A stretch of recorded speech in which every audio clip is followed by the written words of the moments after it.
Well, we are continuing our coverage of the massive fire which destroyed $8 million in renovations at Clayborn Temple on Monday. Tonight, well, there's another setback. Memphis Fire says the church's east wall collapsed during last night's severe storms and strong winds. No one was hurt, and despite this destruction, we're told there is still hope. ABC 24's Desmond Nugent is live downtown tonight. Desmond, you talked to the building's executive director today. Why is she so optimistic? Pepper, I want you to take a look at what's still left over from Monday's massive fire. Streets are still blocked off around this area with a lot of destruction and rubble left over. This is why Anasa Troutman with Clayborn Temple says she's very heartbroken over this entire situation. And she says, thankfully, the community has been stepping up to help with the rebuilding process. We're going to be okay.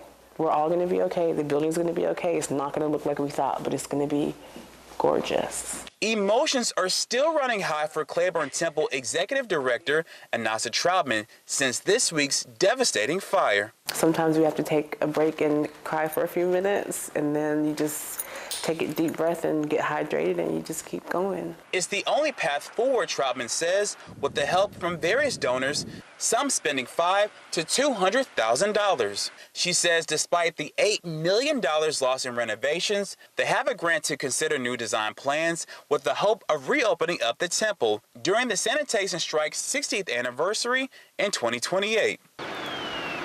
Almela Starks Umoja's father, Dr. Henry Logan Starks, wrote the boycott strategy for the strike. She's not sure how to feel about the fire, claiming it's not the first time devastation hit home for Clayborn Temple. On each occasion, miraculously, there were interventions from different places that caused a resurrection. So I'm just waiting for the miracle to occur.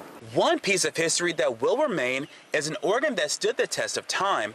Troutman says it was removed prior to the massive fire. That organ has been sitting in that building since 1893. And that organ has witnessed every story that we hold dear. No matter who owned the building, no matter what was going on, a worship service, a sit-in, or whatever, that organ saw it all.